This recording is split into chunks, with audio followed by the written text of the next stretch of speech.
Meus queridos irmãos, vamos abrir nossas Bíblias na primeira epístola de João, capítulo 1. Estaremos lendo do versículo 3 ao versículo 7. Preste bastante atenção. Nos diz assim o texto sagrado: O que vimos e ouvimos, isto vos anunciamos, para que também tenhais comunhão conosco.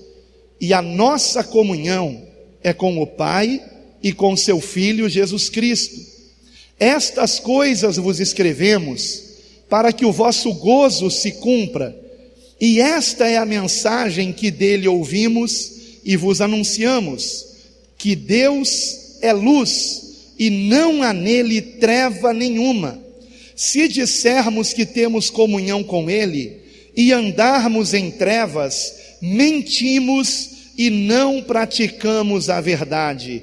Mas se andarmos na luz, como ele na luz está, temos comunhão uns com os outros, e o sangue de Jesus Cristo, seu Filho, nos purifica de todo o pecado. Amém? Somente até aqui. Os irmãos podem sentar-se, por favor. O texto que nós lemos, irmãos, foi justamente um dos que mais me alertou sobre a importância de nós congregarmos e acerca de nós não desprezarmos o apelo desses irmãos que por todo o Brasil e até mesmo fora do Brasil estão querendo voltar a congregar numa igreja que traga o ensinamento que nós temos trazido, que é bíblico. Nós não vamos além da palavra e nem queremos omitir nada da palavra. Nós queremos apenas ser encontrados pelo Senhor fiéis ao que Ele nos ensinou. E nesse texto aqui, eu encontro uma das revelações que talvez seja a revelação mais importante de todas, o motivo mais importante para que nós não deixemos de congregar.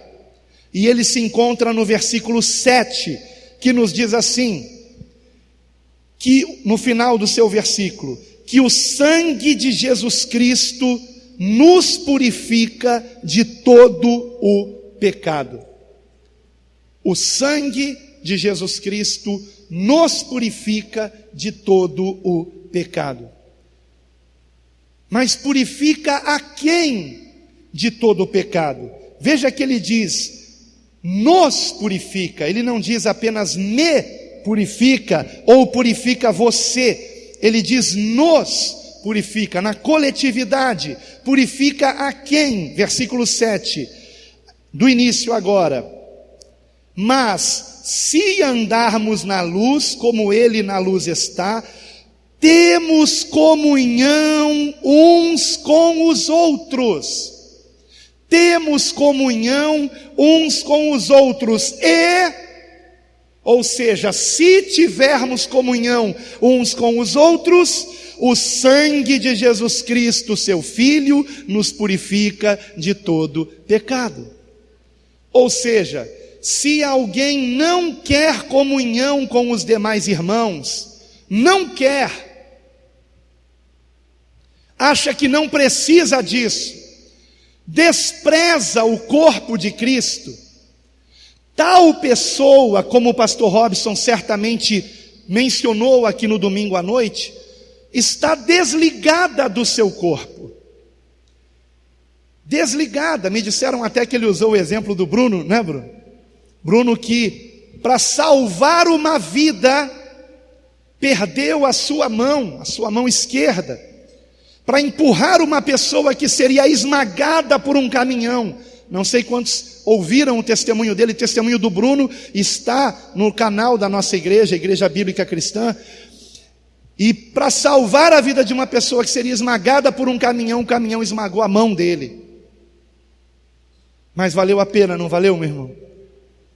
Seu galardão, amado, está garantido para a glória de Deus. Mas esse exemplo podemos dar: uma mão cortada de um corpo, por ela passa o sangue, bombeado pelo coração? É evidente que não. E o que acontece? Esta mão, ela ficará, em primeiro lugar, imóvel, não poderá se mexer, não recebendo os comandos do cérebro, ficará com uma cor cada vez mais escura e finalmente estará completamente morta. Nós sabemos que existem implantes de partes cortadas do corpo, mas se essa parte cortada ela não for rapidamente implantada, não adianta mais, não tem mais volta. E assim é, irmãos, com o corpo de Cristo. Nós precisamos estar ligados ao corpo. E estar ligado ao corpo significa estarmos ligados uns aos outros. Cada um de nós é parte desse corpo. Precisamos uns dos outros. Vejam que interessante. Por que precisamos? Veja comigo o versículo 3. O que vimos e ouvimos, isso vos anunciamos, para que também tenhais comunhão conosco. E a nossa comunhão é com o Pai e com seu Filho Jesus Cristo. Vejam que interessante. Por que foi que João não escreveu, e a nossa comunhão é com o Pai, e com o Filho, e com o Espírito Santo? Porque ele já havia mencionado implicitamente o Espírito Santo ao dizer comunhão conosco, porque em nós habita o Espírito Santo de Deus. Aleluia!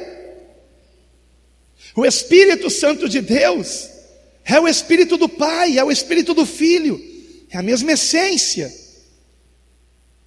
Os três são um. Como se explica isso? Não se explica. Como podemos nós entendermos Deus? Não se explica. Apenas se vivencia.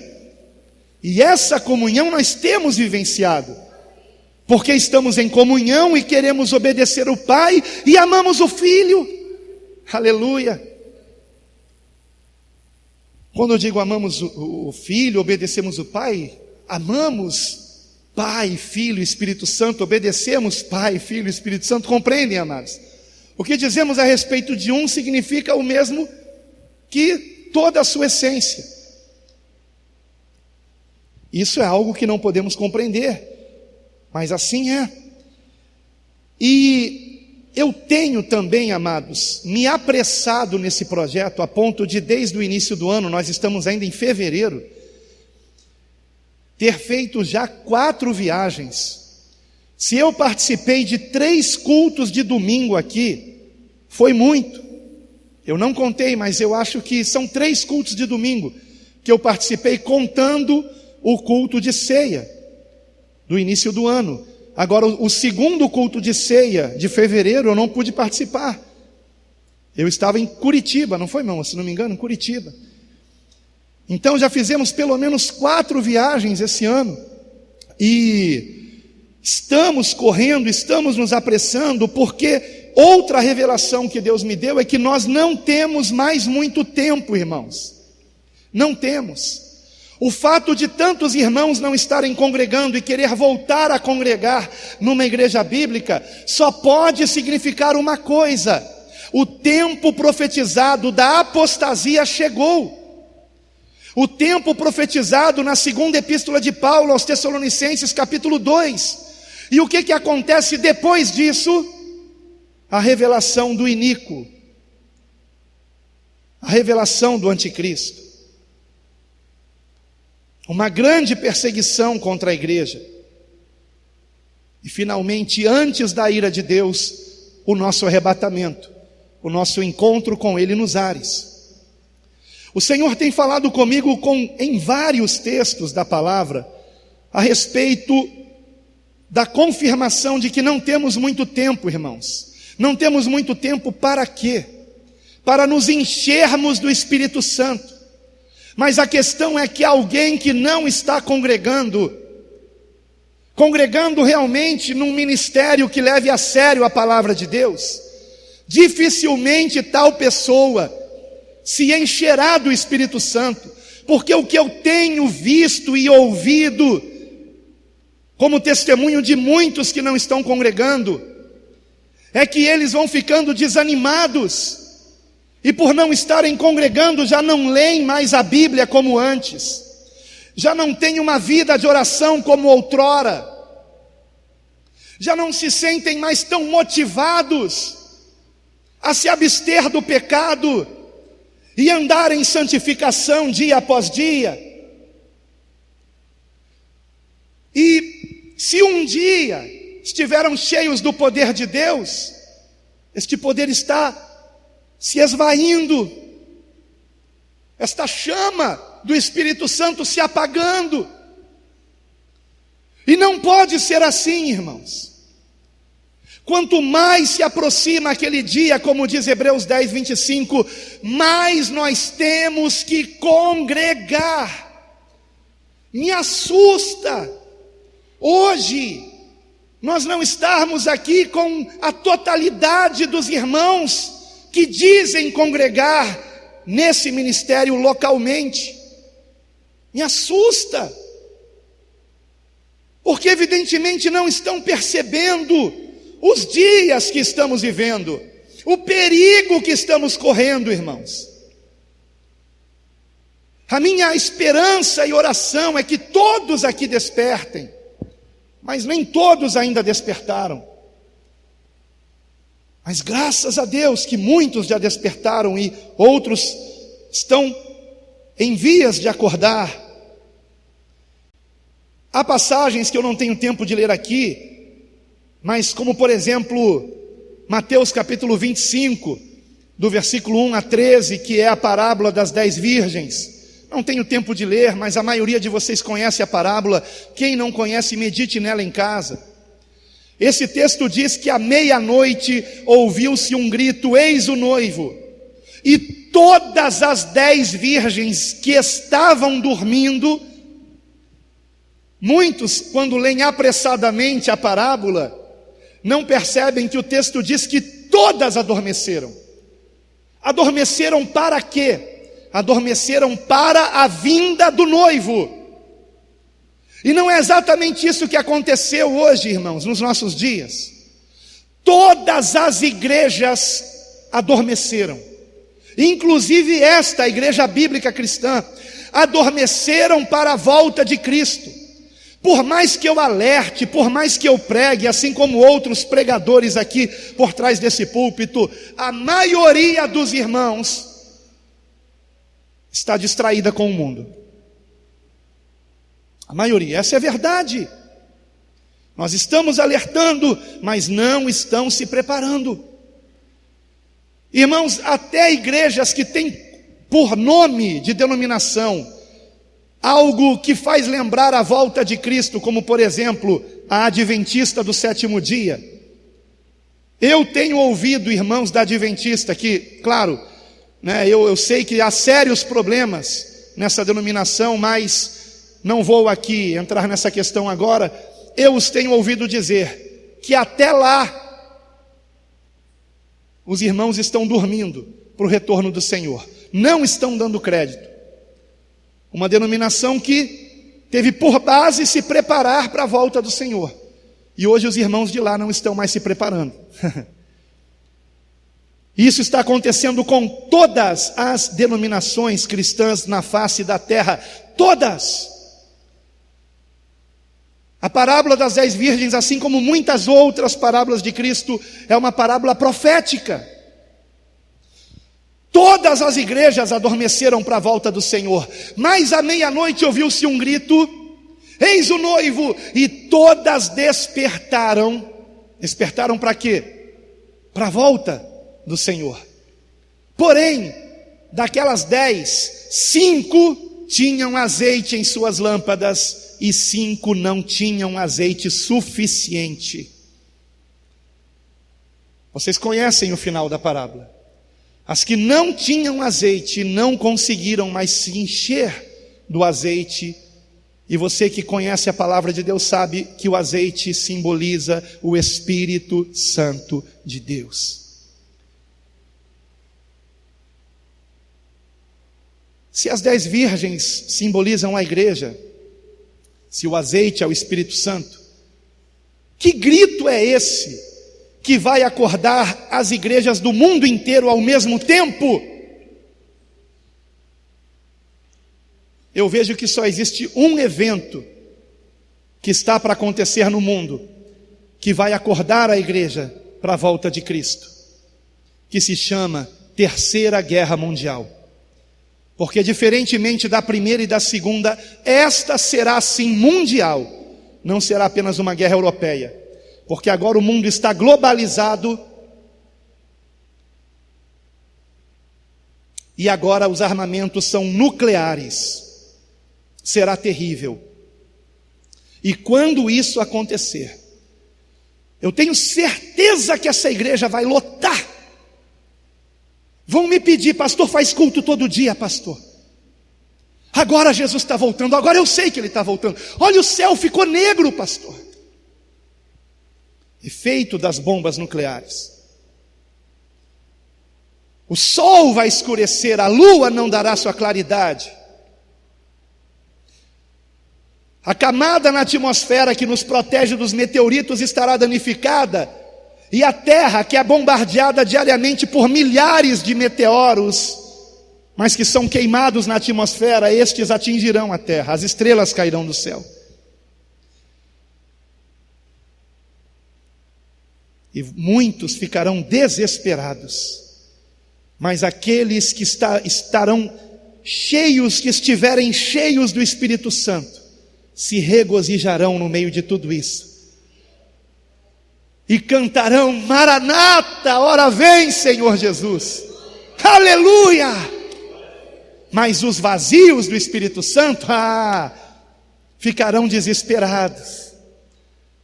Só que o problema é que será tarde demais, depois do grito da meia-noite.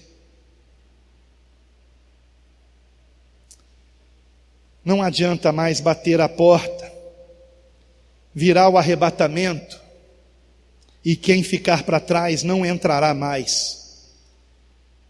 Não se esqueça que o clássico Deixados para Trás, que virou filme evangélico, encontra-se nas livrarias evangélicas na seção de ficção. Não é estudo bíblico, ok? Não há segunda chance. A chance é agora. O tempo de você se encher do Espírito Santo é hoje, é agora. Agora. Só que para nos enchermos do Espírito Santo, temos sim que congregar. Existem outras passagens bíblicas que me reforçam o quanto nós temos pouco tempo. Vou apenas mencioná-las para que fiquem registradas aqui. 1 Tessalonicenses 5, versículo 3, Mateus 24, de 7 a 9, e Apocalipse 6, de 1 a 4. Essas 3 passagens, esses 3 textos, eles se encaixam perfeitamente. Só não vê isso quem não quer. Portanto, temos que nos encher do Espírito Santo agora. Mas isso não é possível sem que estejamos em comunhão uns com os outros. Uns com os outros. E me dói o coração quando alguém se aparta, quando alguém decide não congregar, quando alguém diz assim: eu prefiro ficar em casa sozinho, ou então eu prefiro apenas ficar com a minha família buscando a Deus. Eu entendo que, por exemplo, alguém que mora na Suíça, onde o missionário Reginaldo esteve, um país frio, não apenas literalmente falando, mas espiritualmente falando também, no qual praticamente 99% da população são ateus, é formada de ateus. Então eu entendo que alguém, por exemplo, que nos escreveu de lá da Suíça, irmãos que o missionário Reginaldo conheceu, não tenham outra alternativa senão cultuar a Deus em casa, com a família. Mas o projeto Quero Congregar, ele foi nos dado por Deus, uma missão que o Senhor nos deu a essa humilde igreja, num bairro humilde de uma cidade desprezada no estado do Rio de Janeiro. A missão que o Senhor deu a essa igreja, a todos nós aqui, é justamente para que ninguém tenha essa desculpa e naquele dia não possa dizer que não tinha como congregar, ao menos não quem morar em território nacional. Agora é bem verdade que existem pessoas que moram em cidades do Brasil isoladas, e não há outros irmãos de lá que nos escreveram, e as igrejas de lá são igrejas da teologia, da prosperidade, são as igrejas que estão vendendo sabonete ungido, água ungida e coisas do tipo, e realmente não tem como congregarmos em lugares assim, onde toda a pregação é distorcida para tirar o seu dinheiro. Então não tem como realmente. Mas aqueles que têm como congregar, aqueles que na sua cidade estão sendo agraciados por esse projeto, que é de Deus, não é do homem, não é desse ministério, é da parte do Senhor. E eu espero que vocês compreendam isso no final dessa mensagem. Esses irmãos não têm mais desculpa. Só que mesmo assim, alguns preferem não congregar. Isso me dói o coração, não por mim, mas por eles, irmãos. Não por mim, mas por eles. Porque eu tenho percebido que nem todos que nos escreveram querem congregar. Muitos gostam mesmo é de contender. E estão se enganando com as nossas mensagens, principalmente com as minhas. Estão pensando que o meu objetivo, desculpe a expressão, que o meu objetivo é meter o pau na Igreja Universal, na Igreja da Graça, na sei lá qual outra igreja, enfim, seja ela qual for. Não, amados. Eu só quero ser fiel à palavra de Deus. Eu não sinto nenhum prazer de falar mal de nenhuma denominação e de nenhum pastor, mesmo que seja alguém que esteja pregando heresia, porque a palavra de Deus me ensina que nós temos é que orar por eles, até porque a maioria desses um dia foram homens usados por Deus, mas que ficaram fascinados com as riquezas, com as coisas desse mundo, e infelizmente se desviaram da verdade, e se transpassaram a si mesmo, como diz a palavra de Deus, numa das epístolas a Timóteo. E eu tenho descoberto, irmãos, nessas viagens, contando com as que eu fiz ano passado também, que existe um risco muito grande à comunhão que nós precisamos ter. Um risco muito grande. E o maior desses riscos não é tanto as distrações com as coisas desse mundo, que também nos afastam da congregação, mas o maior deles é o espírito contencioso. Eu já vou explicar o que é isso. O espírito de contenda é a maior ameaça à comunhão em Cristo Jesus. O que significa um espírito contencioso? Alguém inclinado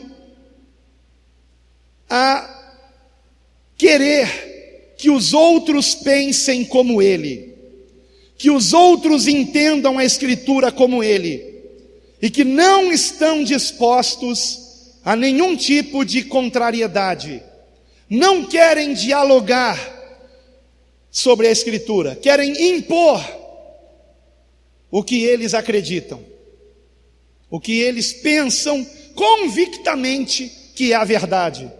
Mas, como disse um irmão lá de Curitiba, existem muitas pessoas que estão convictamente equivocadas. E ele me disse: Pastor Alan, esse é o meu maior medo, lidar com essas pessoas que estão convictamente enganadas a respeito da palavra de Deus e que vão querer impor o seu entendimento na nossa congregação. E aí eu disse: mas por isso é que no site da nossa igreja, que apresenta o projeto Quero Congregar, um dos passos para que a pessoa possa entrar em contato conosco é que conheça bem o nosso ministério, que já tenha ouvido muitas pregações nossas, muitos ensinamentos da escola bíblica, E que não nos escrevam sem que primeiro tenham feito isso. Só que, infelizmente, eu tenho descoberto que muitos, não poucos, escreveram para nós, para o projeto Quero Congregar, dizendo que se identificam com o nosso ministério, mas que talvez tenham assistido apenas uma ou duas pregações, sem exagero, uma ou duas pregações, e que nem sequer leram o site da nossa igreja. E depois que nos escrevem, porque eu recebo os e-mails e quando eu decido ir, obedecendo a direção do Espírito Santo para alguma cidade, eu entro em contato com todos esses irmãos pelo WhatsApp e formo um grupo, para que juntos nós estejamos decidindo que dia, que hora, que local. Isso dá um trabalho, irmãos, que vocês não têm noção. O trabalho que dá isso. Você reunir pessoas que não se conhecem, que moram distantes, numa mesma cidade, mas às vezes uma mora num extremo da cidade e a outra mora em outro extremo. E reunirmos esses irmãos para uma reunião, para a qual eu tenho que deixar a minha família. Da última vez eu deixei minha esposa e meus filhos, mas no mínimo deixar os meus filhos e deixar vocês, com o coração apertado, para fazer viagens que são cansativas, dormindo na casa de alguém que eu não conheço até o dia em que eu chego na casa dessa pessoa, só conheço pelo WhatsApp. E se for uma cilada, mas nós estamos orando e confiando na direção do Espírito Santo.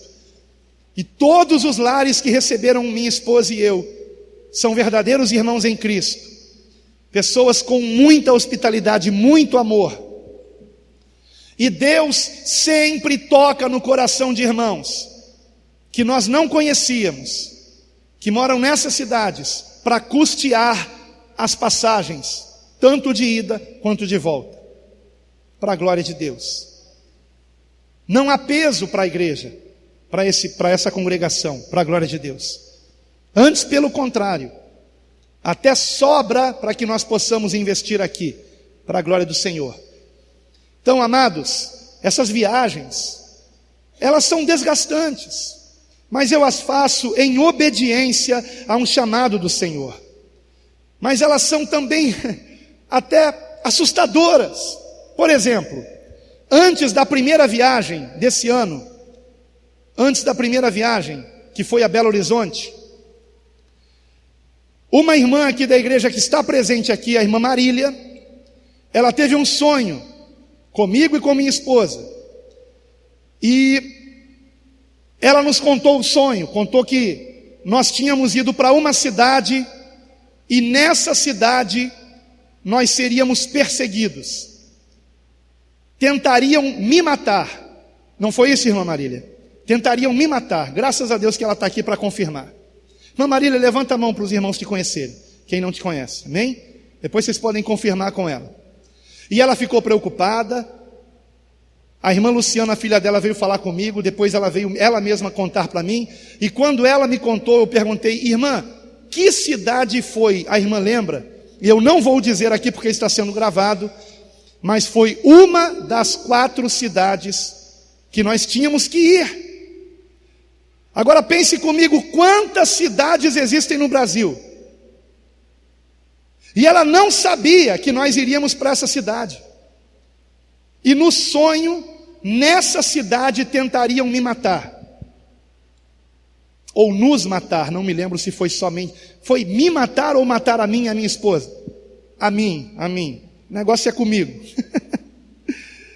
Missionário Reginaldo e Cleverson disseram, aliás o Cleverson disse, que lá no inferno deve ter um pôster bem grande, meu e do missionário Reginaldo, escrito assim: procura-se vivo ou morto. O inimigo nos detesta. Agora, irmãos, nós oramos, minha esposa e eu, e fomos para essa cidade, e fisicamente nada nos aconteceu, graças a Deus. Mas antes da última viagem para Brasília, Uma outra irmã aqui da igreja que está presente, a Simone, teve um sonho. Eu não sei se no sonho você me via com a mão no peito, era alguma coisa assim, um ataque cardíaco, um infarto. Então, devia estar com a mão no peito, alguma coisa assim, né? E ela via essa cena, que eu estava em Brasília, com a mão no peito e sem a minha esposa. Só que no domingo, retrasado antes da viagem, eu disse a ela que eu não iria mais a Brasília, que eu estava cancelando a viagem, porque eu percebi que havia uma urgência de que eu estivesse aqui em São Gonçalo. Eu não poderia me ausentar por 10 dias, que seria o tempo da nossa viagem a Brasília, porque de lá nós seguiríamos também para Goiás, que fica do lado de Brasília. Inclusive do apartamento do missionário Reginaldo, no horizonte, nós já enxergamos Goiás. Aliás, é isso, o território de Goiás, o estado de Goiás iniciando. Fica bem ali na divisa, quase na divisa que o missionário mora. Então, nós tínhamos decidido não cancelar mais. Então, quando ela teve o sonho, ela pensou assim: que bom que o pastor Alan não vai mais. Só que depois ela soube, e no sonho dela estava só eu, a minha esposa não tinha viajado comigo. Só que depois ela soube que minha esposa não iria mais, iria só eu. E aí ela entrou em contato conosco, gravou um áudio que nós temos aqui ainda no WhatsApp, preocupada, dizendo: quando eu soube que sua esposa não ia, eu falei: misericórdia, o sonho vai se concretizar. O pastor Alan vai para Brasília e vai ter um infarto em Brasília. Mas uma vez mais eu não cancelei a viagem. Eu falei para ela: nós vamos orar, Deus nos dá sonhos assim para que a gente repreenda e siga em frente, em nome de Jesus. E assim foi feito, para a glória de Deus.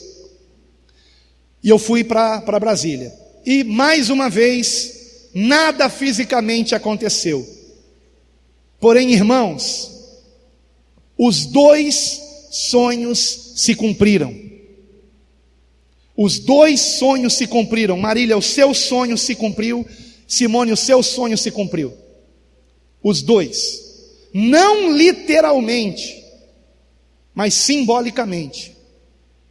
Porque quando eu estava em Brasília, mais precisamente, isso aconteceu, até anotei aqui, na manhã de segunda, dia 18 de fevereiro, quando eu fui enviar a meditação bíblica diária, que eu sempre mando para os grupos no WhatsApp das congregações, a começar pela nossa igreja, toda manhã eu não mando ali?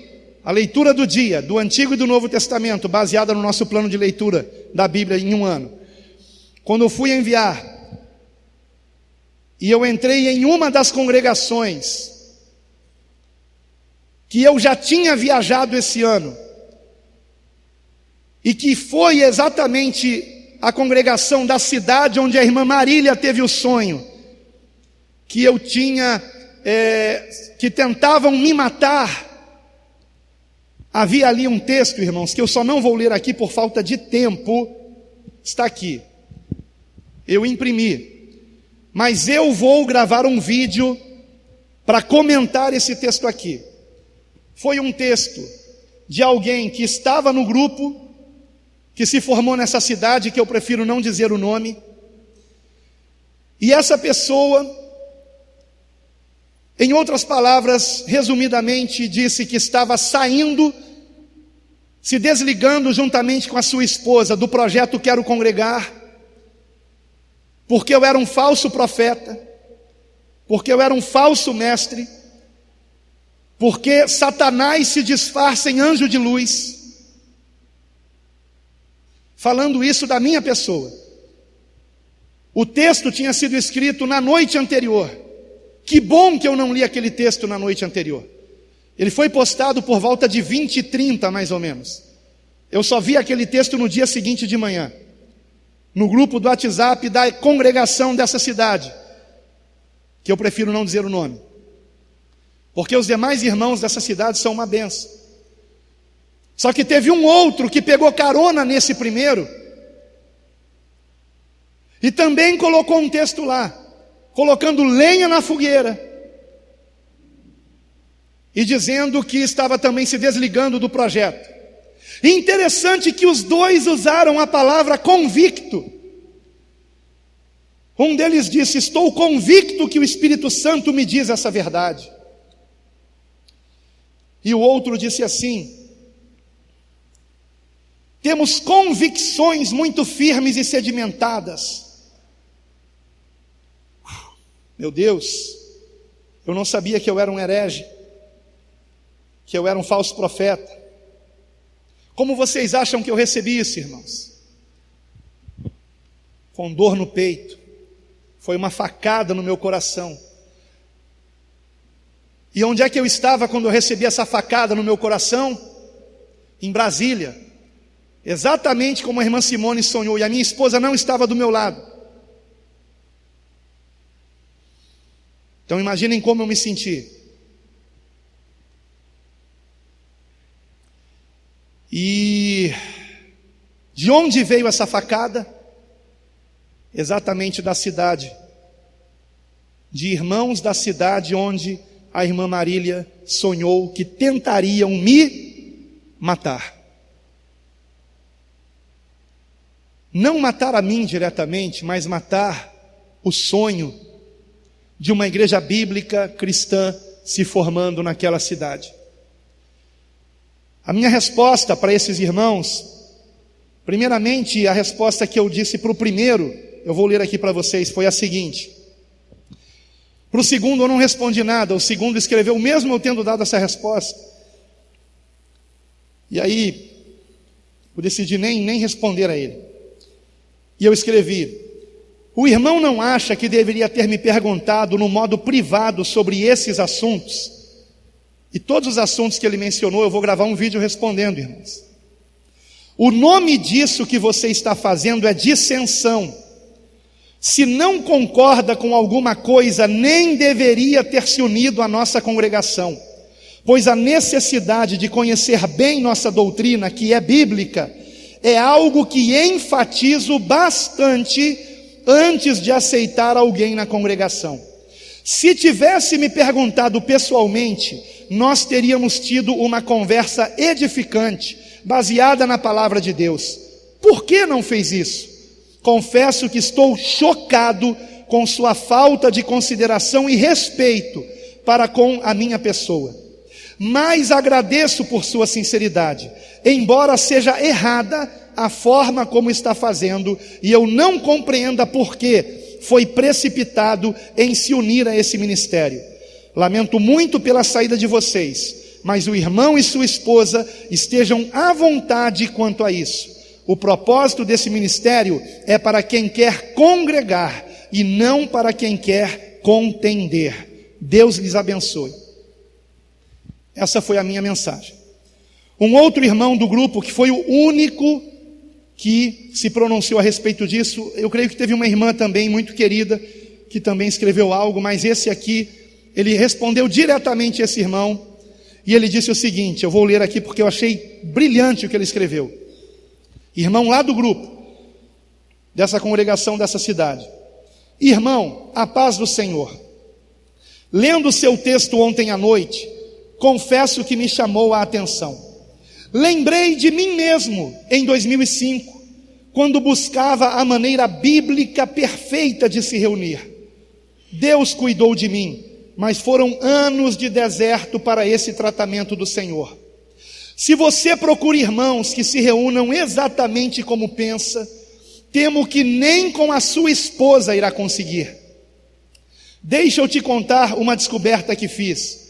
Na igreja primitiva também deu problema. Ele usou uma outra palavra aqui, mas eu vou colocar, também deu problema. Isso mesmo. Lembra do caso de Safira e Ananias? O que dizer da situação de carnalidade em Coríntios? O espírito é perfeito, mas nós não.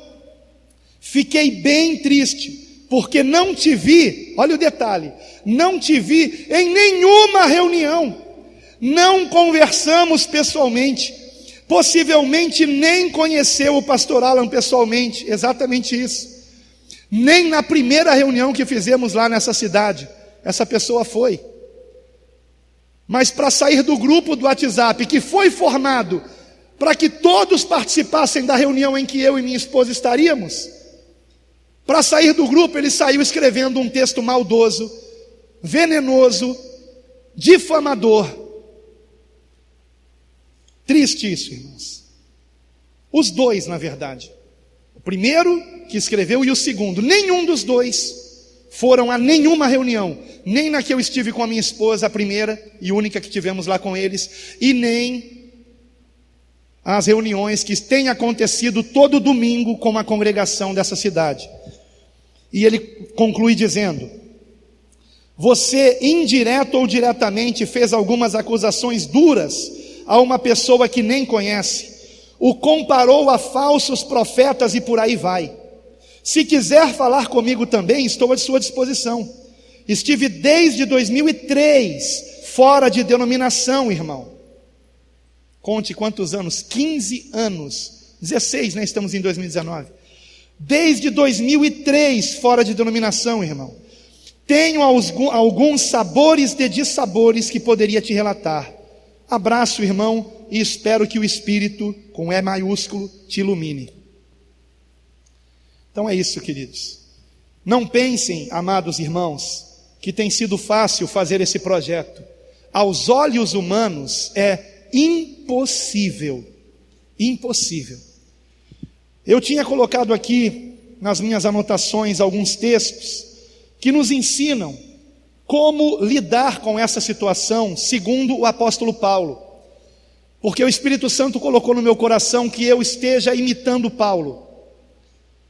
Como ele procedia na formação das congregações, na eleição dos anciãos, ou seja, daqueles que vão pastorear essas congregações.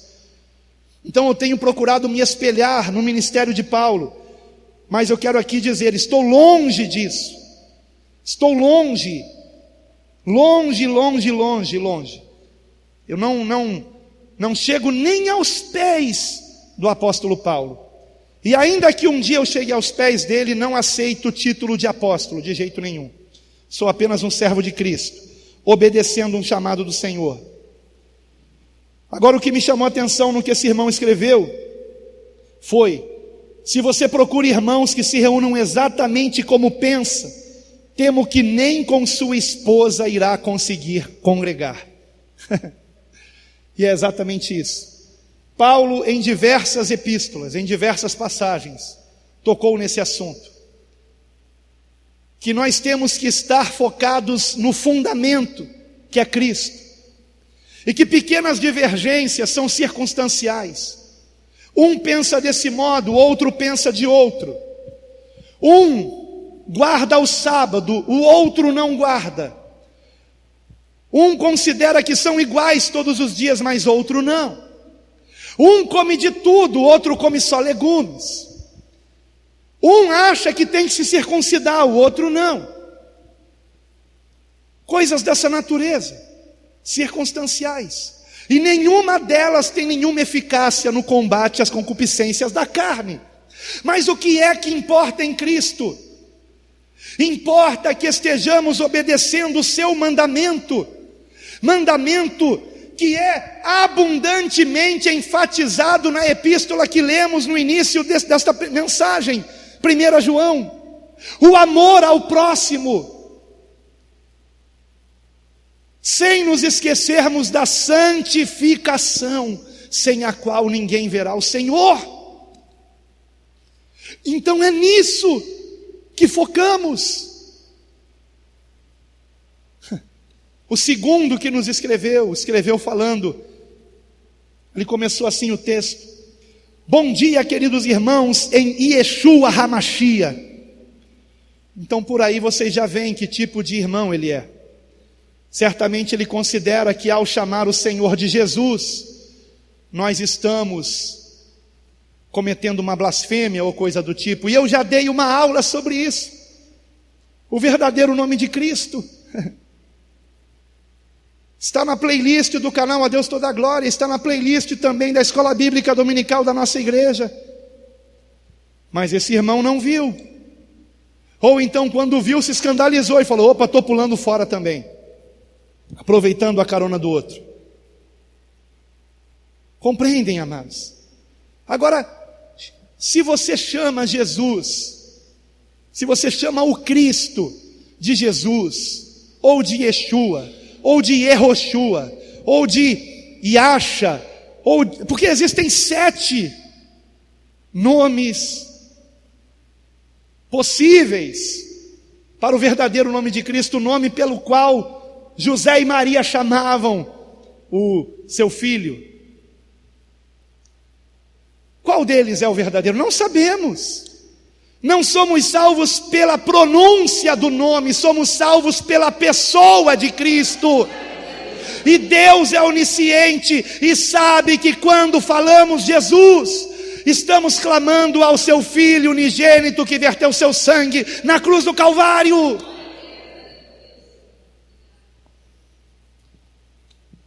É simples, mas há aqueles que querem contender. Então eu vou pular todos esses versículos, eu vou trazer isso numa aula de escola bíblica, assim fica melhor. Mas irmãos, eu só quero concluir aqui falando sobre algo que me emociona, que aconteceu em 2 dessas viagens. Começando pela penúltima, na verdade. A última foi para Brasília, e com isso eu concluo essa mensagem. A penúltima foi para Curitiba. Fomos para Curitiba, depois Joinville, mas voltamos para Curitiba para pegarmos o voo de volta. E em Curitiba eu me encontrei juntamente com a minha esposa com um pastor muito querido, que há anos se comunica conosco pela internet, pastor Alessandro Tuleski. E esse pastor, no momento em que a minha esposa estava conversando com a esposa dele, na cozinha, eu estava sentado num banco, o pastor sentado no outro banco, ele me contou a seguinte história. Do nada ele falou isso. Ele disse: pastor Alan, eu vou te contar algo sobre a vida de Billy Graham. Eu já li a biografia de Billy Graham, não sei se o pastor leu. E na biografia de Billy Graham está dito que ele mesmo relata que certa vez ele estava orando e o Senhor falou com ele o seguinte: você foi a minha segunda opção. E Billy Graham não entendeu aquilo. Como assim, Senhor? Eu fui a sua segunda opção.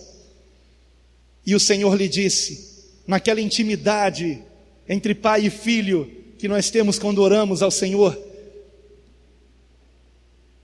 outro era para estar fazendo o ministério que você está fazendo. Não era para ser você. Eu havia escolhido outro, mas ele resistiu.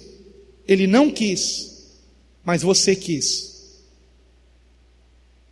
E Billy Graham disse que sempre se lembrava disso, para que ele não se ensoberbecesse, achando que era alguma coisa.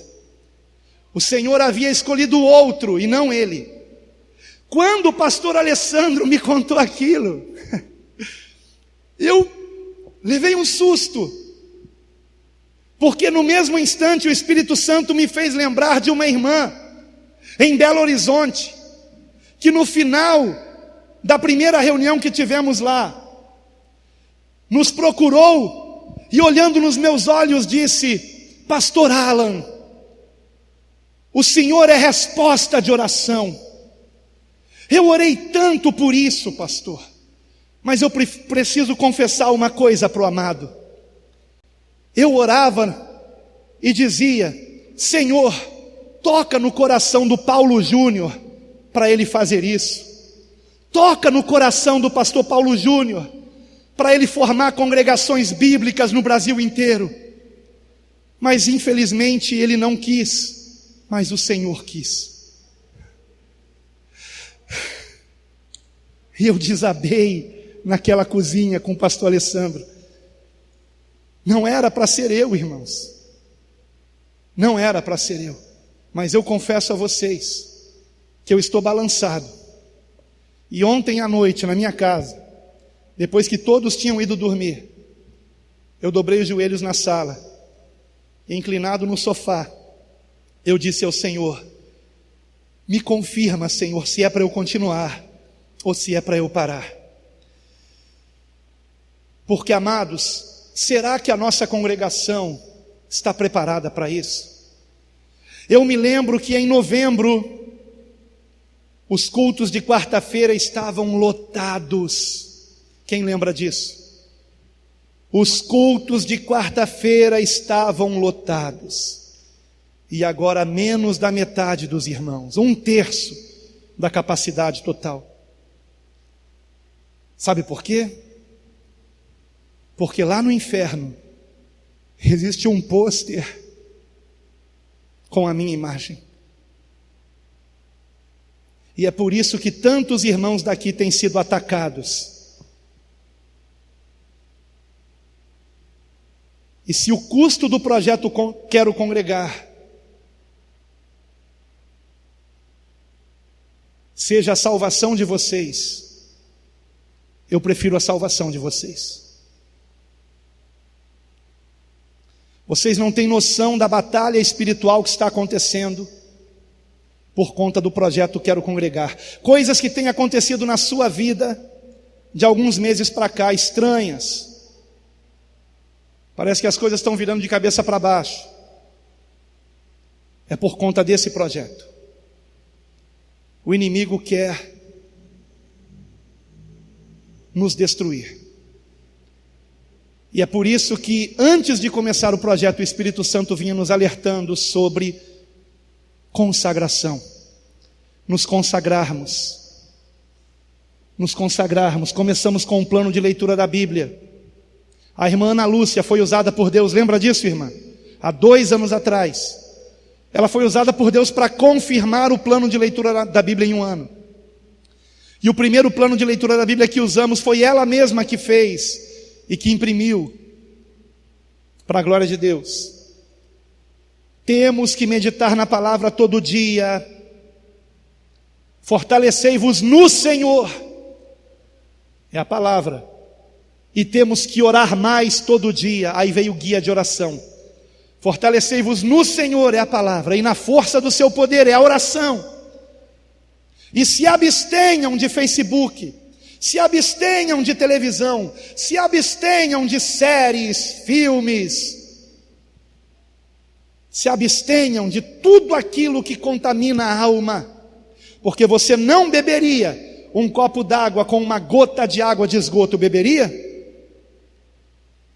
Então, se você cuida assim do seu corpo, por que você não cuida assim da sua alma? Por que você coloca os seus olhos naquilo que tem não só gotas, mas litros de esgoto? O inimigo encontra a ocasião contra você por causa dessas coisas. Agora, eu alerto isso, não é porque eu seja um desequilibrado, irmãos, porque me dói saber que alguns irmãos aqui estão me chamando de desequilibrado por conta disso. O pastor Alan está nos proibindo de ver televisão, está nos proibindo de ter Facebook, de ter Instagram. Não, amados, eu não proíbo ninguém de nada. Eu estou advertindo vocês que nós estamos em guerra, que nós não somos somente um corpo, nós somos uma corporação. Nós não fomos chamados para colocar um pijama espiritual, fomos chamados para colocar a armadura de Deus.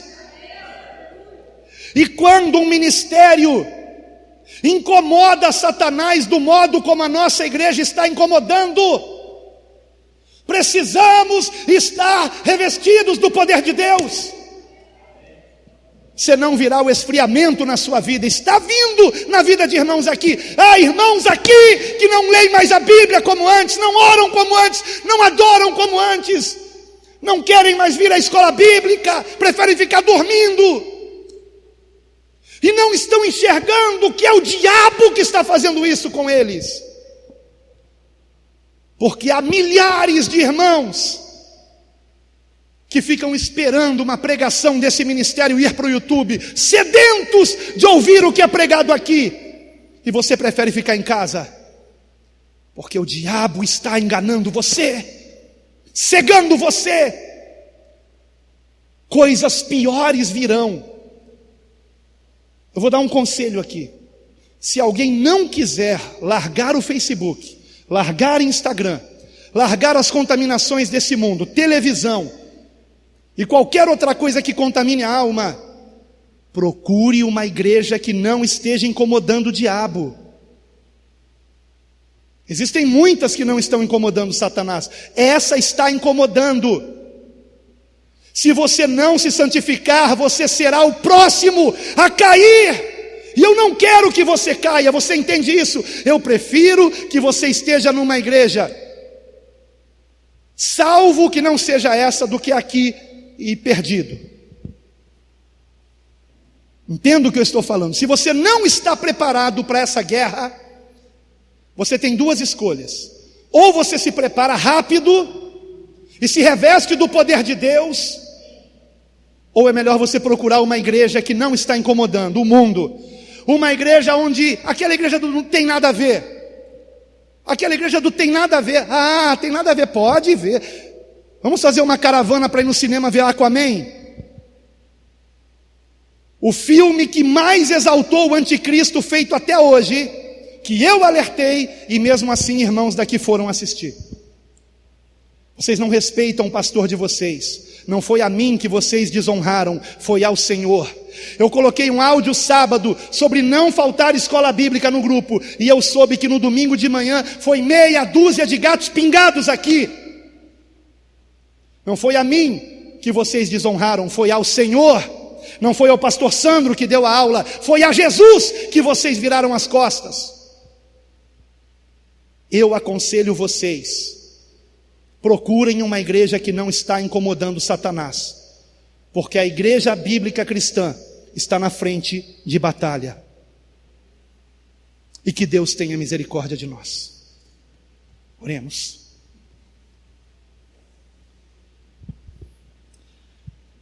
Amado Deus, querido Pai, eu me humilho diante de Ti, Senhor, e reconheço que não era eu que deveria estar fazendo esse projeto. Não sei, Senhor, se deveria ser o pastor Paulo Júnior, que eu sei que é um servo do Senhor. Não sei, Pai. Não quero aqui julgar o meu irmão. Eu quero somente, ó Deus, reconhecer que isso é grande demais para mim. Eu sou apenas um homem, Senhor, Tu sabes. Falho.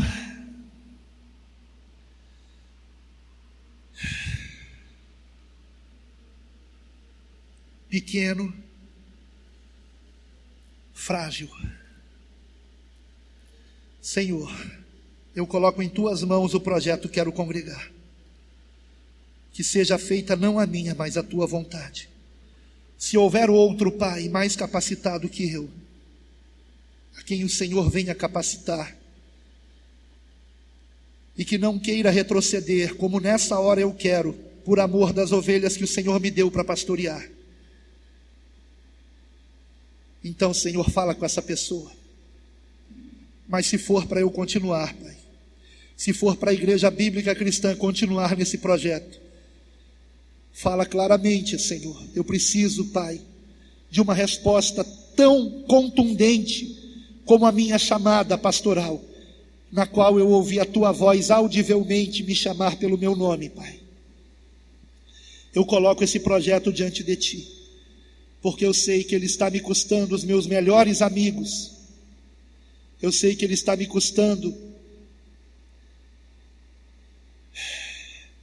a frieza espiritual de irmãos que eu amo muito, e o Senhor sabe, Pai. Então, Senhor, seja feita não a minha, mas a Tua vontade. O que o Senhor disser, faremos, porque sabemos que o lugar mais seguro que existe é o centro da Tua vontade. Assim eu oro, Pai, para a honra e glória do Teu santo nome, que o Teu Santo Espírito continue falando à Tua igreja, e que todos ouçam o que o Espírito diz à igreja. Amém e amém.